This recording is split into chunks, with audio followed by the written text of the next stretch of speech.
Nós estamos aqui no 19º Fórum Internacional de Ciências Bíblicas da Sociedade Bíblica do Brasil. Estamos aqui no Museu da Bíblia, em Barueri. Hoje já tivemos uma programação bem intensa à tarde. Nós falamos sobre um tema que é muito importante, cultura e cultivo da Bíblia. Como é que isso funciona? Desde a Bíblia, as palavras do hebraico, do grego, que tem a ver com culto, com cultivar, com cultura, até os dias de hoje, vendo como isso funciona na vida real, no dia a dia das pessoas. Foi um dia muito bonito, muita gente aqui presente e uma multidão de pessoas assistindo o fórum via online, pelas mídias sociais, especialmente o YouTube. Esse ano a Sociedade Bíblica está celebrando seu jubileu de 75 anos de existência. A história da SBB aqui no Brasil, ela começa com ações de sociedade bíblica em 1809, logo depois da chegada de Dom João VI ao Brasil e de declarar o Brasil Reino Unido de Portugal, foram abertos os portos às nações amigas. A nação amiga de Portugal naquele tempo era a Inglaterra, e ali havia uma recém-fundada Sociedade Bíblica Britânica e Estrangeira. Quando eles ouviram essa possibilidade de fazer Bíblias para o Brasil, eles imprimiram Novos Testamentos na tradução de João Ferreira de Almeida. Essa tradução é a mais usada até hoje em língua portuguesa no mundo inteiro. A partir dali, a Bíblia sempre esteve presente aqui no solo brasileiro, já antes esteve, desde a chegada dos portugueses, mas ali foi um impulso para a distribuição mais massiva. Hoje, o Brasil é o país no mundo que mais Bíblias são distribuídas num país só. E a leitura da Bíblia é muito alta. A leitura digital, por exemplo, da Bíblia, o ano de 2022 foi de 2 bilhões e 700 milhões de capítulos, 2,7 bilhões de capítulos lidos em aplicativo. Uma coisa estrondosa e mostra como o povo brasileiro gosta da Bíblia, aprecia a Bíblia, e como essa Bíblia tem uma grande influência em nosso país. O nome da Sociedade Bíblica do Brasil é Sociedade Bíblica, significa uma sociedade da Bíblia. É um grupo de pessoas, um grupo bem numeroso, porque são incluídas as igrejas, e eles querem que a Bíblia seja divulgada. Para quê? Para que a nossa sociedade também seja uma sociedade da Bíblia. E eu acho que aqui no Brasil a gente tem alcançado algum êxito pela grande influência. A Bíblia é o livro hoje, no Brasil, mais lido e mais distribuído. É um livro que já está em mais da metade das línguas indígenas que aqui são faladas até os dias de hoje. Um livro que tem o respeito e o carinho do povo brasileiro. Por isso, a gente pode dizer que a nossa sociedade, de fato, está se tornando uma sociedade da Bíblia. Eu agradeço muito pela divulgação que estão dando ao nosso fórum, e meus votos são que Deus abençoe a todos vocês.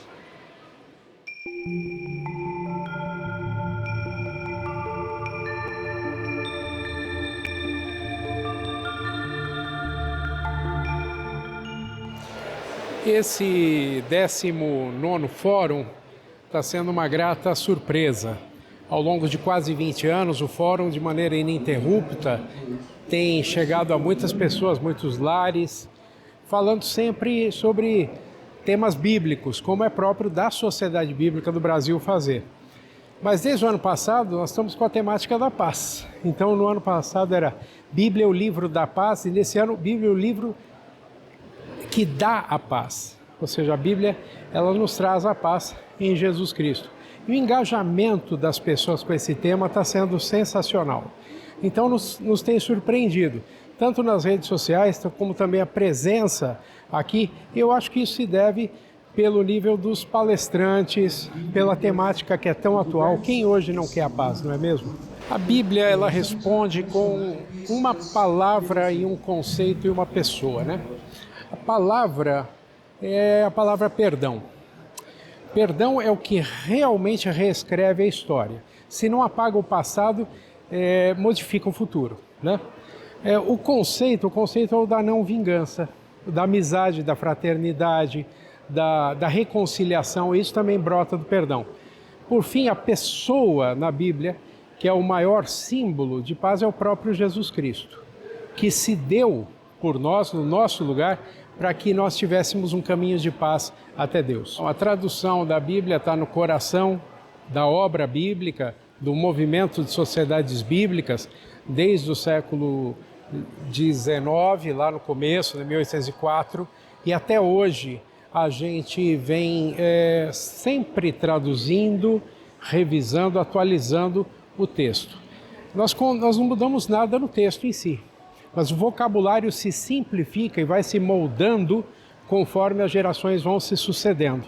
É uma boa prática no âmbito das sociedades bíblicas unidas, a fraternidade a qual a Sociedade Bíblica do Brasil faz parte, de revisar textos bíblicos, traduções bíblicas, a cada 25 anos.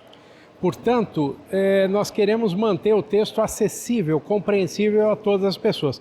Por isso, sempre vivemos traduzindo e revisando o texto. Muito obrigado pela oportunidade e Deus abençoe.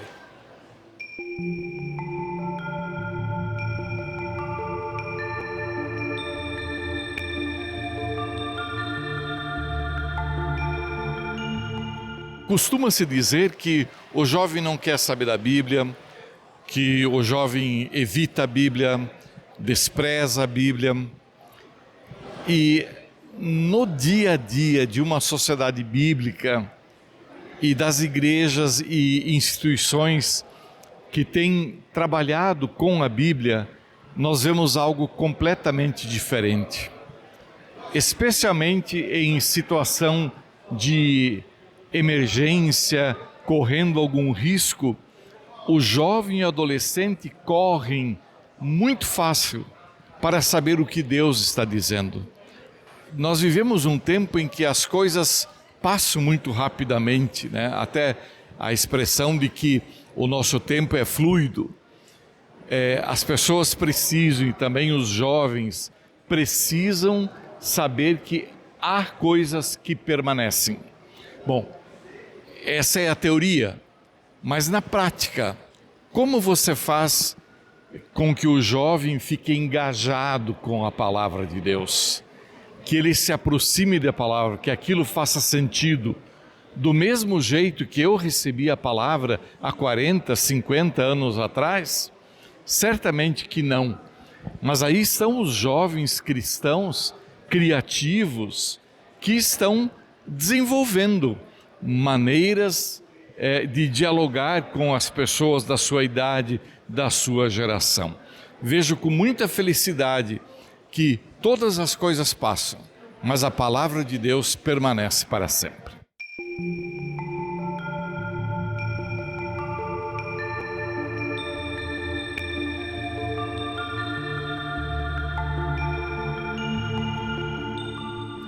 Aqui em Barueri está uma parceria da Prefeitura Municipal com a Sociedade Bíblica do Brasil, o Museu da Bíblia. Inaugurado há 20 anos, ele apresenta um acervo interessante para contar a história da Bíblia, desde a história da escrita, processo das traduções, também a transformação porque passaram as superfícies de escrita, desde o papiro, o pergaminho, até a Bíblia impressa, né?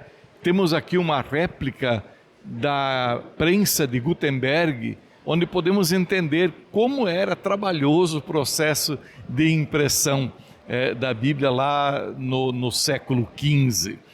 Então, o Museu da Bíblia ele está aberto de terça a domingo, das 9 até às 16h30, o museu está aberto.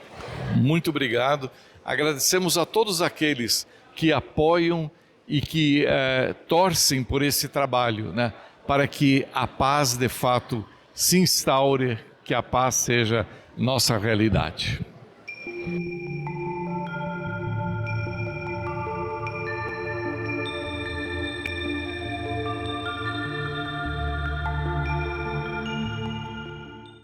Nesse Fórum de Ciências Bíblicas eu participei da mesa temática Bíblia, Educação, né, e Sociedade, Vivências e Desafios.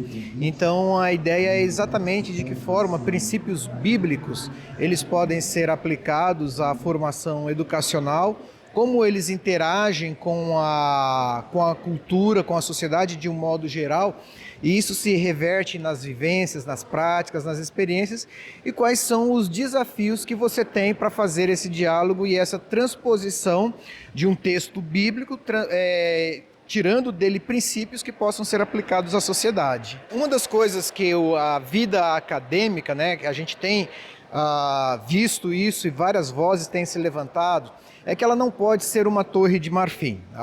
O mundo da ciência, o mundo acadêmico, ele é um dos saberes que compõe o conhecimento e o saber do ser humano, da humanidade como um todo. Então você tem saberes populares, você tem saberes indígenas, você tem saberes, né, que estão em outras áreas que não têm a mesma linguagem que a linguagem científica. E da mesma forma também saberes como os religiosos, que também têm os seus valores, também têm a sua contribuição, e apesar de ter uma linguagem própria, também pode somar, pode contribuir para várias áreas, para o bem-estar da sociedade, como a justiça, uma sociedade pacificadora, uma sociedade que luta pela paz, pela sustentabilidade, pela ética, pela dignidade humana e pelo bem-estar do ser humano.